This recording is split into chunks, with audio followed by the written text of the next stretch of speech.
Today we're going to speak of the power of now, eternity. These reflections are from James Allen's book, All Things Added, in which was broken up into two parts.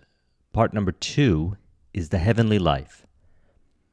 I discovered this audio version of the book just last year, and it would show up in a time where I felt that I was ready to understand it at a deeper level.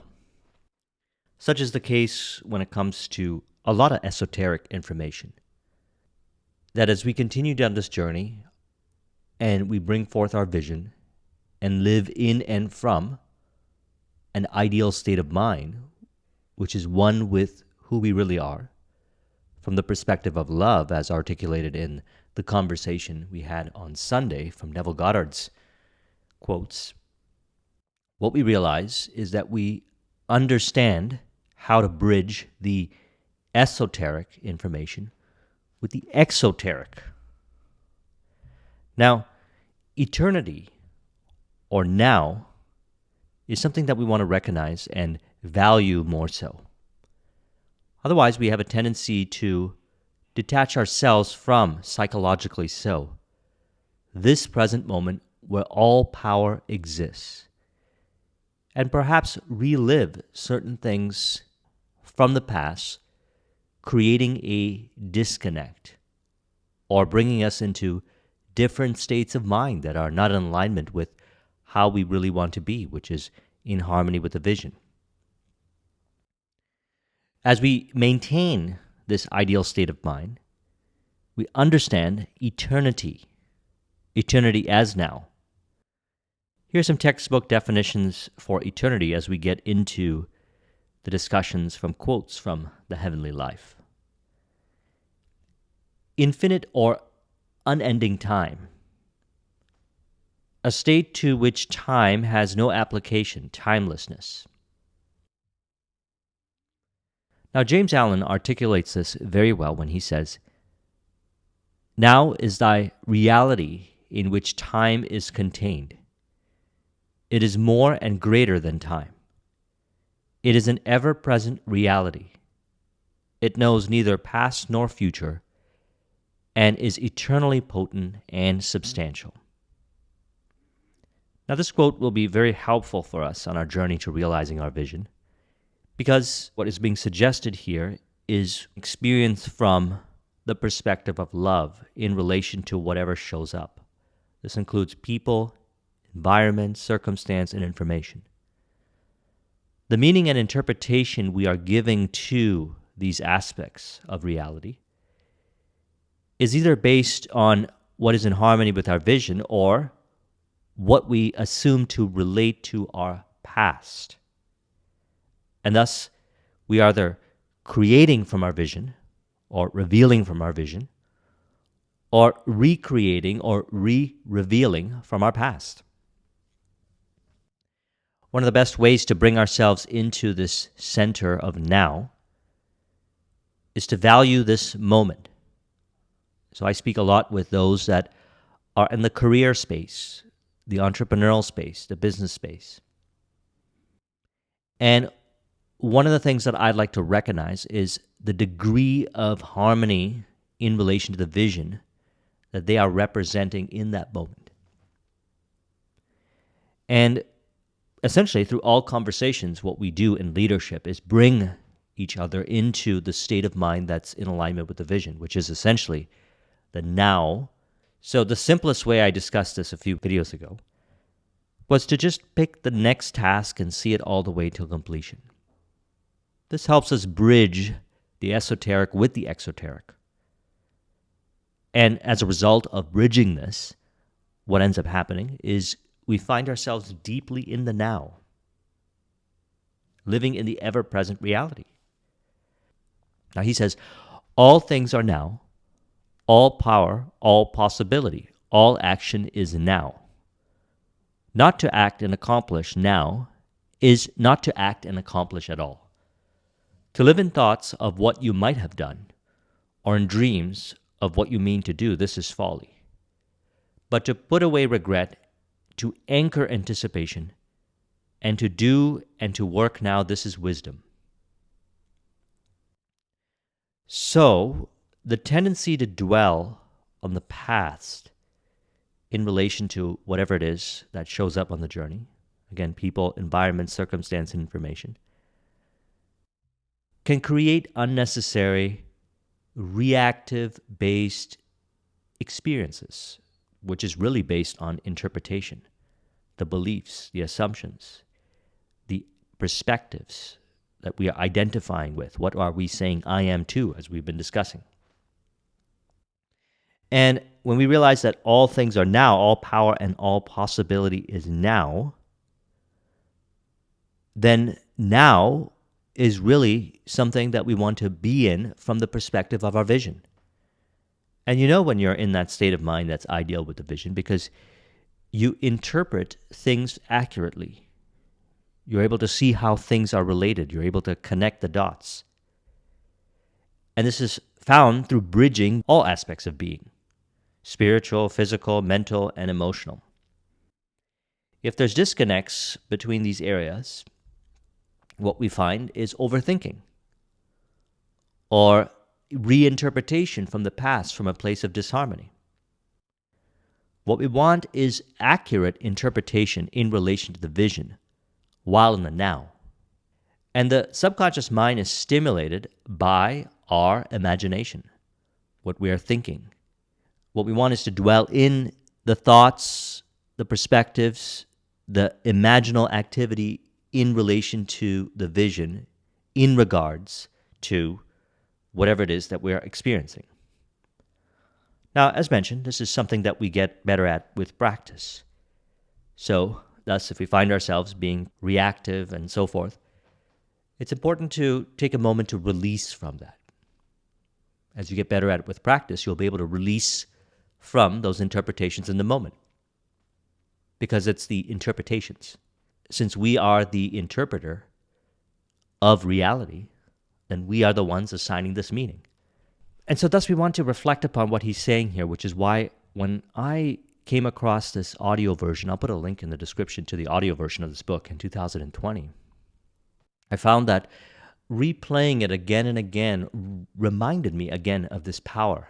As a matter of fact, I would play it while I was running, after I would finish my day-to-day tasks. Many of you know that one of the things that I enjoy doing on many evenings is run. I don't necessarily run 7 days a week, but usually about 3 or 4 days a week in the evening. After a long day of doing all the things that I have to do, I like to reconnect myself back to certain ideas and realizations in the present moment. I find running and exercise does this for me. While listening to James Allen's The Heavenly Life, I found that through the experience, physical, mental, emotional, spiritual integration through running and listening to what he was suggesting, I started to understand this even more so. Because as we've been discussing, that when we learn something, and this is a very deep, profound understanding, the power of now, eternity, and we live by it more so each day, we're able to understand it even more beyond conceptual understanding. What we want is being, integration, living the philosophy. Now he says, when a man is dwelling upon the past or future, he is missing the present. He's forgetting to live now. All things are possible now and only now.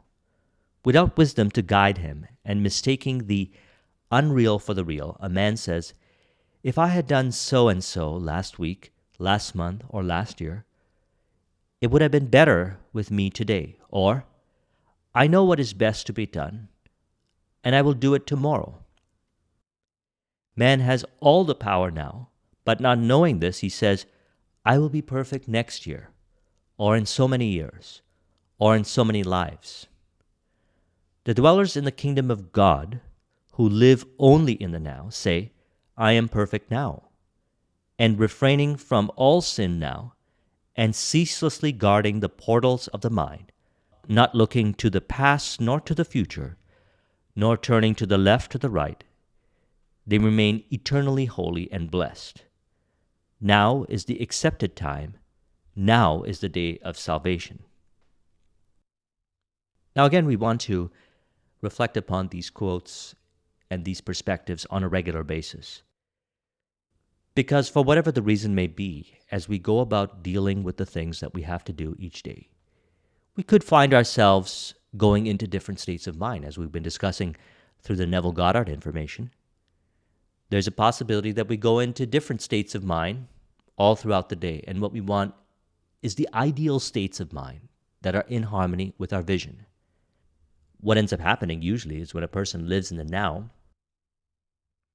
if there is any interpretation of the past or the future, it's somehow in contribution and in harmony with the vision. For example, let's say a person had a conflict with somebody in the past, and now they find themselves doing the things that they know they have to do each day, the day-to-day activities and so forth. But for some reason, they keep replaying that conflict in the mind. One of the questions that they can ask themselves is, why is it that they're playing this conflict in the mind with this person? And what are the effects of playing this conflict in the mind? Knowing that as a result of it, and in relation to what he's suggesting here, that we are not ceaselessly guarding the portals of the mind. Thus, as a result of it, we put ourselves in a position to recreate that conflict again with the same individual or ourselves or others as we go about the day-to-day journey, creating this unnecessary complexity. If in that moment a person can release from that and say, is there another way to reinterpret this person? Is there another way to reinterpret this conflict? As a result of reflecting upon how to accurately assess in relation to the vision. Maybe this person is a team member or a major contribution to some project. And by seeing them differently, more accurately put, in relation to the vision, what happens is that they notice that the conversations tend to be more flow-based. See, what we want is to allow, the key word is allow, the bridge of flow-based incidents to occur through us and bring forth that vision. And this is done in the now. Because as he suggests here, now is that reality in which time is contained. It is more and greater than time. It is an ever-present reality. It knows neither past nor future and is eternally potent and substantial. Now, to understand this at a deeper level, we must live this with practice even more so. And we do this by observing the inner interpretation, the tension and reactivity in relation to whatever shows up on the journey to realizing the vision. If we take a moment and value the opportunity to release from these interpretations, or through the process of revision, or at some point, which is what I recommend many to do, is to carve out the time at the end of the day to reflect upon these certain kinds of experiences that had changed your state of mind for whatever the reason may be, knowing that we are giving the reason from within. And then changing our relationship to those attributes. And as mentioned, there's only 4 subconscious mind modalities that I work with, and I continue to work with. Self-talk, and we've done many discussions on self-talk. Revision, changing our relationship to past attributes, if they seem to be showing up from the perspective of recreation or reliving in the moment in relation to. We have the power to change those relationships. As well as subconscious mind audios, which you could look at this as a form of subconscious mind audio. And as I look back at when I was running and listening to The Heavenly Life by James Allen, and again, I'll put a link in the description to the video, I recognized that that subconscious mind audio, the suggestions that were contained within, were further integrated because I was allowing those suggestions, because those suggestions contained within are ones that I trust. I relate to them. I've been studying James Allen, his work, for many years, over a decade. However, what I did find is this particular part 2 of All Things Added by James Allen, for some reason, was only brought to my awareness in 2020. And accurately and synchronistically so at the right time where I felt I could really understand and value it.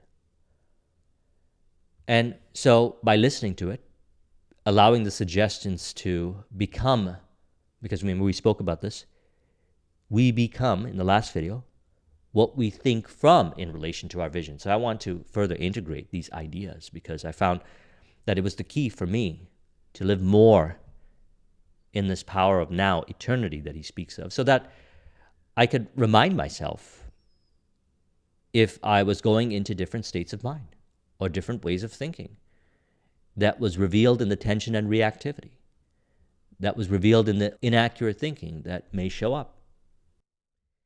And to be able to catch it at the right time, as we've been discussing, which has been inspired from the 7-Day Mental Diet by Emmett Fox. I did a discussion on that, a number of discussions. I'll put a link in the description to that.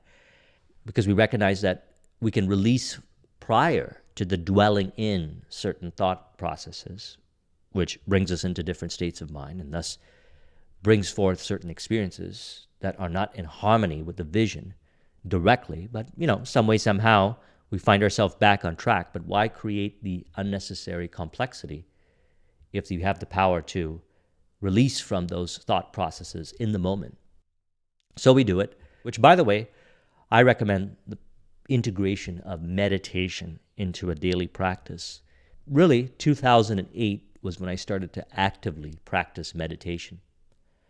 I found that I was developing an ability to the meditative practice to identify when I was identifying with thoughts or states of mind, the greater ability to do so.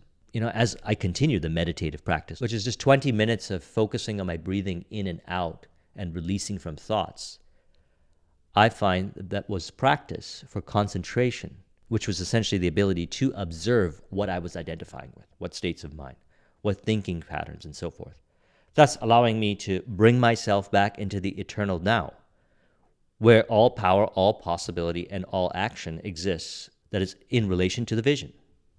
And so he shares this affirmation, which I really like, which integrates everything that we're talking about to a deeper level and a deeper degree of living in and from this kind of way of being, which is, say unto yourself, I will live in my ideal now.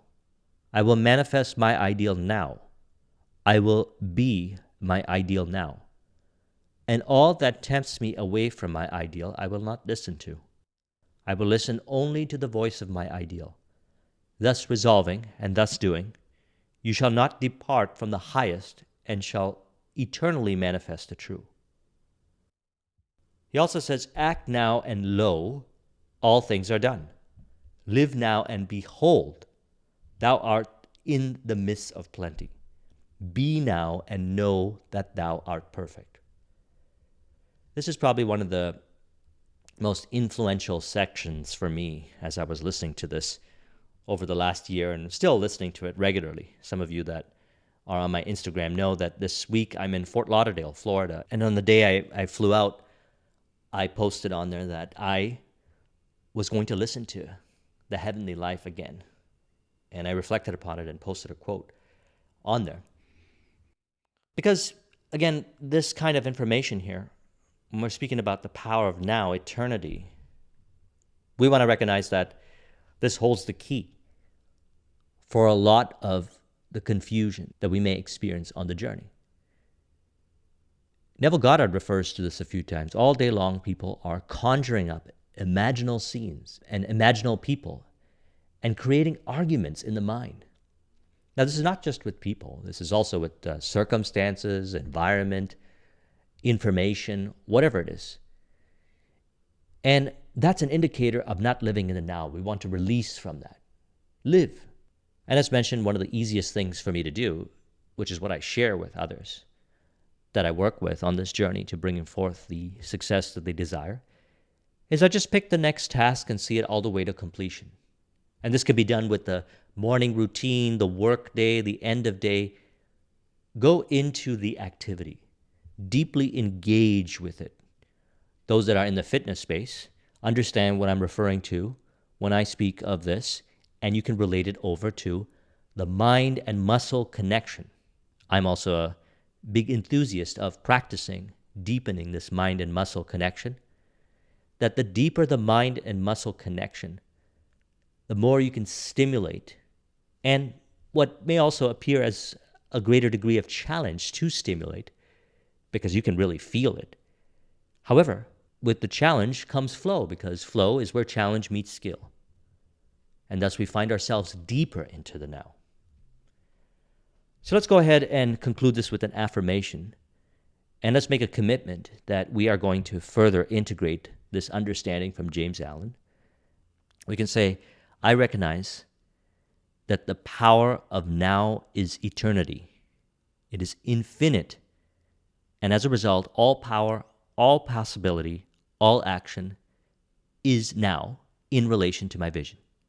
And as a result, I step into it, moving forward in accomplishment to my vision, living in the thoughts of love in relation to my vision. I find that it's easy to let go and detach from what is not in harmony and in relationship with my ideal. As a result, it's easy for me to put away regret and to anchor anticipation and to live now, realizing the infinite wisdom within myself. Through this infinite wisdom within, I'm guided in understanding the reality of my vision via the five sensory integration. As a result, I dwell in the kingdom of God now. As a result, I automatically guard the portals of the mind, recognizing that I live in my ideal now, reflect upon and integrate and live by the voice of my ideal now. As a result, I act now and understand that all things are done. I live now because I recognize that I'm in the midst of plenty. By representing and being now, I know now how I am perfection. If you would like a copy of this mind map, the link is in the description. Thank you very much for watching. I'll talk to you soon. Take care.